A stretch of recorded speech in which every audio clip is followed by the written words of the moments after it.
कौन से महादेव कहलाते हैं वो? जम जम के बोलो जरा। एकांतेश्वर महादेव। शिव कथा कर रही है।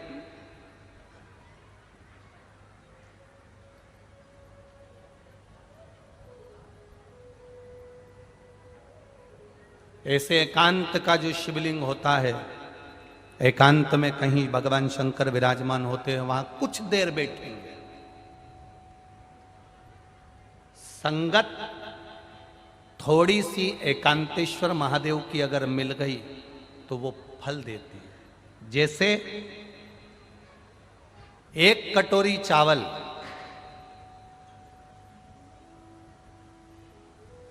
और उस चावल ने अगर पानी का संग कर लिया, अग्नि का संग कर लिया, चावल पानी से जुड़ गया और पानी ने कहा चल मैं तुझे अग्नि का संग करा देता हूं, उसी चावल ने पानी के साथ मिलकर अग्नि का संग कर लिया। चावल एक कटोरी था, पानी और अग्नि का संग करने से एक कटोरी चावल पूरा कुकर भर देता है, एक कटोरी चावल पूरी भगोनी भर देता है, एक कटोरी चावल पूरा बर्तन भर देता है।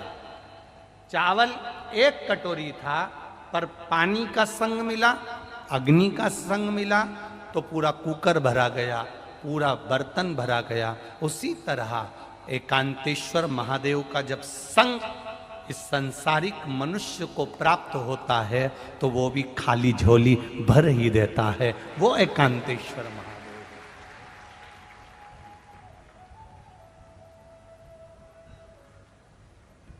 अब एकांत में शिवलिंग, मार्कंडू जी ने भगवान का भजन किया, मांगा मेरे बाबा दया करना, मैं तेरे भरोसे हूं। दोनों रिपोर्ट लगाई उन्होंने अपनी जांच की, दो रिपोर्ट लगाई। एक जिसमें गांठ बताई है, मुंबई में जाकर जांच चेक कराया गया, बॉम्बे में जाकर 15 दिन हॉस्पिटल में ऑपरेशन का कहा गया, और एक रुद्राक्ष का जल शिव तत्व की प्राप्ति करा दी, वो घड़ी की।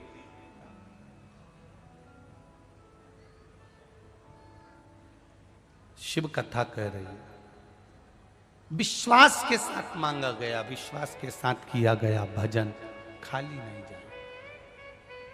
प्रतिदिन शिव मंदिर तक अगर आप जा रहे हो, प्रतिदिन देवाधिदेव महादेव के शिवालय तक आप जा रहे हो, प्रतिदिन एक लोटा जल शिव को चढ़ा रहे हो, ये मत सोचना कि महादेव तुमको अब भी की अब भी दे देंगे।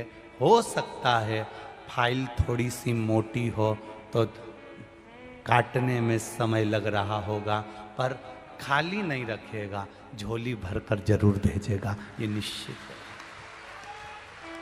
निश्चित। इतने लाखों की संख्या में आप इस ग्राउंड के अंदर आए हो,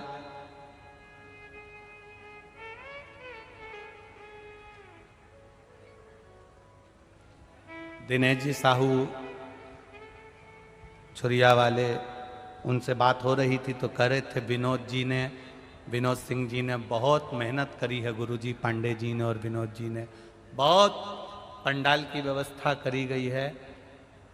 2 दिन तक पंडाल बढ़ाने की जरूरत नहीं पड़ेगी, पर पहले दिन ही आसार खत्म हो गए और इतनी भक्तों की भीड़, जितने नीचे बैठे हैं उससे दुगने आसपास खड़े हैं और बाहर बैठे हैं। ये शिव तत्व है। खाली नहीं जाओगे, तुम्हारा विश्वास भोलेनाथ जी डिगने नहीं देगा। आप आए हो उसके भरोसे तो खाली नहीं भेजेगा। तुमने जितना विश्वास रखकर कथा सुनी है, उतना विश्वास रखकर 7 दिन की कथा है, 7 दिन 2 बजे से 5 बजे तक, भरचक गर्मी भी पड़ेगी, बैसाख का महीना भी है, तुम दान भी कर रहे हो, पुण्य भी कर रहे हो, किसी को 1 गिलास पानी भी पिला रहे हो और कथा का तत्व ग्रहण कर रहे हो, खाली नहीं जाए। भजन में मन लगा। जितनी देर कथा में बैठो, दूसरों से बात नहीं करना है, व्यवस्थाओं को नहीं देखते हुए सबसे कहना है, भैया तुम्हारे पांव पड़ूं, हमें 3 घंटे की कथा में से 2.5 घंटे मिलते हैं।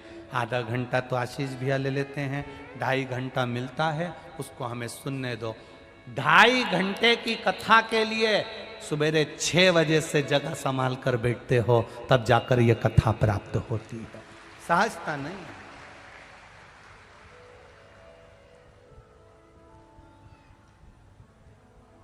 भजन में चित्त लगाओ, जितनी देर बैठो उतनी देर तुम्हारे मुख पर श्री शिवाय नमस्ते। जितनी देर बैठो उतनी देर तुम्हारे मुख पर भगवान का भजन। मार्कंडू जी ने एकांत में शिव जी का पूजन करा, शंकर भगवान प्रकट हो गए, प्रसन्न हो गए।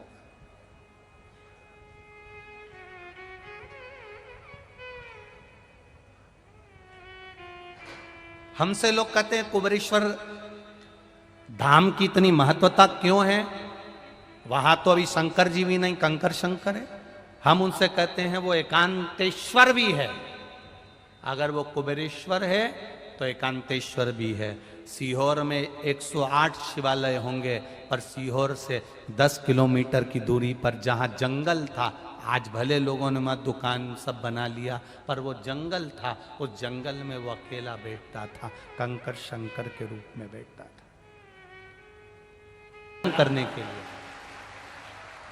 10 साल बाद भी उसको थोड़ा सा ऊंचा कर दो एक बार, हर हर महादेव। बैठिए बैठिए, ये शिव तत्व है। जब सारी आस समाप्त हो जाए, जब सब दूर से आस छूट जाए, तब मेरे बाबा दया करना, मैं तेरे भरोसे हूँ, मैं तेरे भरोसे हूँ। आता है आप लोगों को? जरा एक बार जम के बोलिएगा, मेरे बाबा मैं मेरे बाबा दया कर, मैं तेरे ना घर के भरोसे, ना परिवार के भरोसे, के सहारे जी, हम उसके बल पर जी। जब आप ये प्रार्थना करो ना, दिल से करा करो, मैं तेरे, आपको ऐसा महसूस होगा आपके पास में कोई घूम रहा है, वो सुन रहा है जिसको आप सुनाना चाहते हो, वो देख रहा है जिसको आप दिखाना चाहते हो, वो कर रहा है, पूरी व्यवस्था वो कर रहा है। महाराज मार्कंडे जी 10 वर्ष के हो गए, पिता मार्कंडू जी ने कह दिया अब ये मरने वाला है, माता पिता के सामने मरेगा तो अच्छा नहीं लगेगा। माँ की स्थिति क्या होती है, पिता की स्थिति क्या होती है, ये माता पिता ही जानते हैं। कुंवारी अवस्था में अगर कोई बच्चा मरता है, माता पिता के सामने कोई प्राण छोड़ देता है, उस माता पिता से पूछो उसकी हालत क्या होती है। चले जाएगा। कहा बच्चे को एक ही चीज सिखाई, सबके चरणों को प्रणाम करना सीख जाओ। जब सबके चरणों को प्रणाम करना सीख जाओगे तो अपनी जिंदगी अपने आप सार्थक हो जाएगी। क्या मिलता है प्रणाम करने से, क्या मिलता है नमन करने से, क्या मिलता है? भगवान के चरणों को प्रणाम करो, माता पिता के चरणों को प्रणाम करो, घर के बड़ों को प्रणाम करो, घर के बुजुर्गों को प्रणाम करो। घर के ही नहीं, बाहर का कोई मिल जाए उसको भी नमन करिए, श्री शिवाय नमस्तुभ्यम कहते हुए, प्रणाम करते हुए चलिए। क्या मिलेगा? अगर कुछ नहीं मिलेगा तो मुख से आशीर्वाद तो दे देगा। प्रणाम, कोई नीचे झुककर तुम्हें प्रणाम कर रहा है, कितना भी बेर हो, कितना भी विवाद हो, प्रणाम करने वाले को कोई गाली नहीं देता। प्रणाम करने वाले को अगर कुछ नहीं देगा तो हाथ सिर पर रख देगा, वो भी नहीं करेगा तो उठा देगा, वो भी नहीं करेगा तो उसको देख तो लेगा, उतने में भी उसका कल्याण निश्चित हो जाता है। प्रणाम की शुद्धता। करो प्रणाम। मार्कंडे जी को सिखा दिया, प्रणाम करना प्रारंभ करा मार्कंडे जी ने। जो मिले उसको नमन, जो मिले उसको प्रणाम। एक बार देव ऋषि नारद आ रहे थे, मार्कंडे जी ने उनको देख लिया। देखते से ही उन्होंने कहा श्रीमन नारायण। मार्कंडे जी जान गए यही नारद जी हैं, अपन इनको पहचानते तो है नहीं, प्रणाम करने में क्या जाता है। उनने दंडवत कर लिया। जैसे ही प्रणाम करा, नारद जी के मुख से निकल गया चिरंजीवी भव। नारद जी ने जैसे कहा चिरंजीवी भव, मार्कंडे जी जैसे उठे तो मार्कंडे जी के सिर पर देखा कि इनकी रेखा तो मस्तिष्क की आधी कटी हुई है, अभी 2 साल में तो ये मरने वाला है। मार्कंडे जी को मैंने आशीर्वाद दे दिया चिरंजीवी भव। नारद जी आधे टेंशन में पड़ गए, गलत गाड़ी में बैठ गए। ये भिलाई जा ही नहीं रही है। जाना था भिलाई, पहुंच गए राजनांदगांव, गलत गाड़ी में बैठ गए। अब नारद जी ने विचार करा करूं तो करूं क्या। नारद जी मार्कंडे जी के पिताजी के पास पहुंच गए। मार्कंडू जी से कहा नमन प्रणाम श्रीमान नारायण। देवऋषि नारद ने जैसे ही प्रणाम किया तो मार्कंडू जी ने पूछा क्या बात है, हम आपके बेटे को हमारे साथ ले जाना चाहते हैं। मार्कंडू जी ने विचार करा बेटा मरने वाला तो है, अच्छा है माता पिता से दूर हो जाएगा, प्राण भी छूटेंगे तो दूर छूटेंगे, ले जाओ इसको ले जाओ। अब जो जाने ही वाला है उसको लेकर जा रहा हूं, चले जाओ। अच्छा देवऋषि नारद ले जा क्यों रहे हैं? देवऋषि नारद को क्या पड़ी कि इसको लेकर जा रहे हैं? उनको ले जाने का केवल एक ही कारण है। अब मैंने आशीर्वाद दे दिया चिरंजीवी भव, ये आशीर्वाद किसी ना किसी के माथे लुढ़काना पड़ेगा। बहुत चतुर होते हैं नारद जी, बहुत चतुर। अब ये इनको ले गए देवऋषि नारद मार्कंडे जी को। सबसे पहले पहुंच गए देवताओं के पास, सारे देवताओं के पास गए। अब इनकी तो आदत में थी मार्कंडे जी के दंडवत करना। इन्होंने जितने देवताओं के यहाँ जाए वहीं झुक के दंडवत कर दें। देवता इतने खुश, चिरंजीवी भव, चिरंजीवी भव। देवऋषि नारद इतने खुश, गाड़ी चेंज। अब अपनी गाड़ी में ये है ही नहीं, अब तो ये दूसरे की गाड़ी में बैठ गए। देवऋषि नारद इनको इंद्र के पास ले गए। इंद्र ने आशीर्वाद दे दिया चिरंजीवी भव। देवऋषि नारद बोले बहुत बढ़िया महाराज, क्या कहने तुम्हारे, 2 साल में मरने वाला।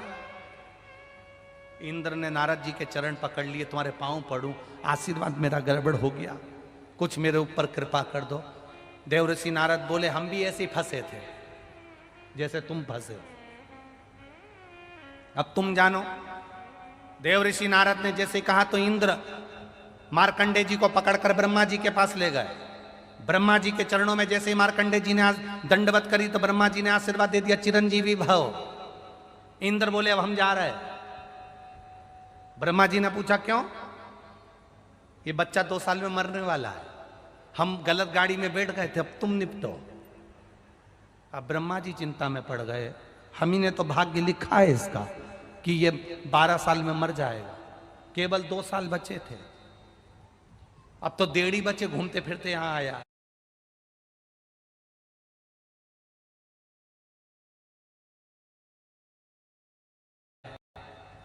और हमें उलझा दिया इंद्र ने, क्या करें? ब्रह्मा जी उनको पकड़ के ले गए भगवान विष्णु के पास में। जो मार्कंडे जी ने देखा भगवान विष्णु और लक्ष्मी को दंडवत कर ली। जैसे ही दंडवत करी, भगवान के चरण लक्ष्मी जी दबा रही थी, इतनी खुश हो गई, उन्होंने भी कह दिया चिरंजीवी भव। इतने में भगवान विष्णु की दृष्टि गई कि लट रहा था, प्रणाम कर रहा था, भगवान विष्णु ने कह दिया चिरंजीवी भव। ब्रह्मा जी बोले अब हम जा रहे हैं। भगवान विष्णु बोले कहां जा रहे हैं? कि हमारी आफत तुमने। भगवान विष्णु ने पूछा तो ब्रह्मा जी बोले इसकी लेखनी में लिखा है ये मर जाएगा 12 साल में, 1.5 साल बचे हैं। भगवान विष्णु ने लक्ष्मी जी से कहा तू हर किसी को आशीर्वाद दे देती रही। लक्ष्मी जी बोली मेरे से गलती हो गई थी, तुमने काहे को गलती करी? तुम तो चतुर थे, तुम्हारा नाम चतुर नारायण है, फिर काहे को आशीर्वाद दिया?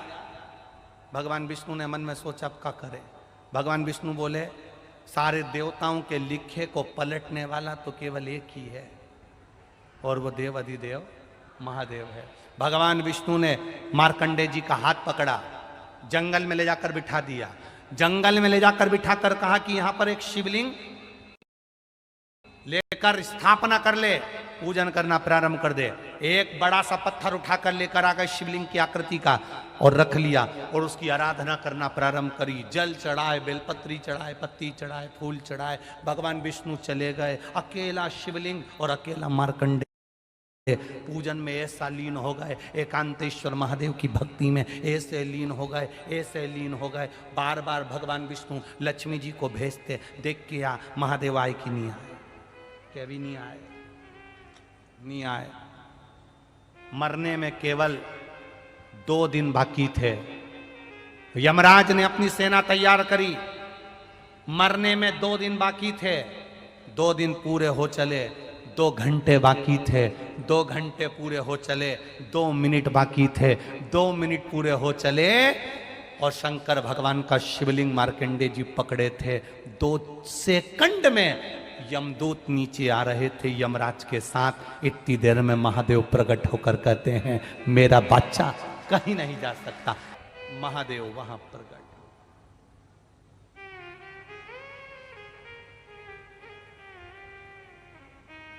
जिनकी पत्रिका देखकर, जिनके ज्योतिषाचार्य ब्राह्मण विद्वान भूदेव, जिनको दुनिया के लोग कह दें कि तेरी आयु कम है, उसे एकांत में शंकर जी का मंत्र जपना चाहिए। अगर शिवलिंग की पूजन भी नहीं कर सको तो एकांत में श्री शिवाय नमस्तुभ्यम जपना चाहिए। वो भी ना बन सके तो नमः शिवाय जपना चाहिए। वो भी ना बन सके तो पंचाक्षर मंत्र, षडाक्षर मंत्र ओम नमः शिवाय जपना चाहिए। एकांत, और जितना एकांत में बैठकर जपोगे वो उतना मिलेगा। हम क्यों कहते हैं कथा सुनने बैठो, अपने पहचान वालों के पास कभी मत बैठो। जितने पहचान वालों के पास बैठोगे महाराज कोई भी अच्छी बात कहेगा तुम तुरंत बात करने में लग जाओगे। और जब भी कथा सुनने बैठो, जिससे तुम्हारी अच्छी नी बने, जिससे तुम्हारी नी पटे, उसके पास बैठो। क्यों?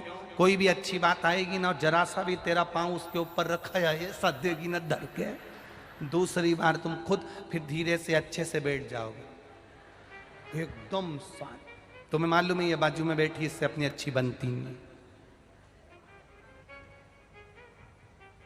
इसीलिए तो पूजन करने बिठाते हैं तो पति पत्नी को साथ बिठाते हैं, क्योंकि इन दोनों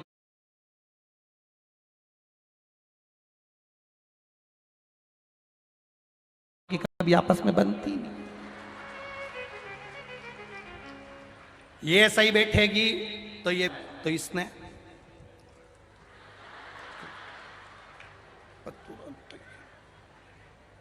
और इसका ध्यान कहीं गया, आधा किलो दूध लिया, झाड़ू लगाते लगाते वहां तक लिया, इतने में पति ने। इसीलिए इन दोनों को बिल्कुल साथ में बिठाते, इंडिया और पाकिस्तान को एक साथ, दोनों को बिठा, दोनों इनका साझ। अच्छा, भगवान की बड़ी कृपा है पति पत्नी पर भी। ये आपस में प्रेम रहे तो इतना रहे, इतना रहे, इतना रहे कि एक पानी पूरी को आधा आधा खा ले, इतना प्रेम है। और आपस में प्रेम नी रहे तब देखो इन्हें पिज्जा भी अलग अलग चाहिए, कुछ प्रेम वाली बात है।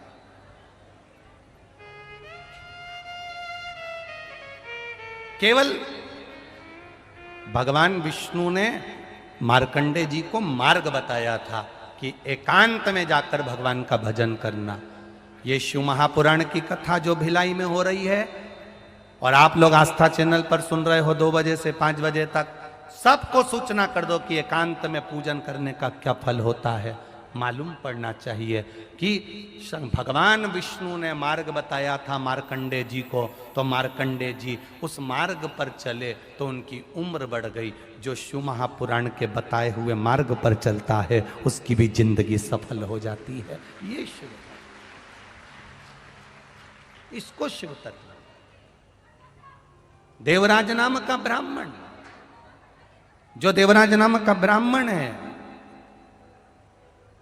गलत संग पाकर चोरी करता और वो चोरी का धन लेकर आता। चोरी का धन, चोरी के धन।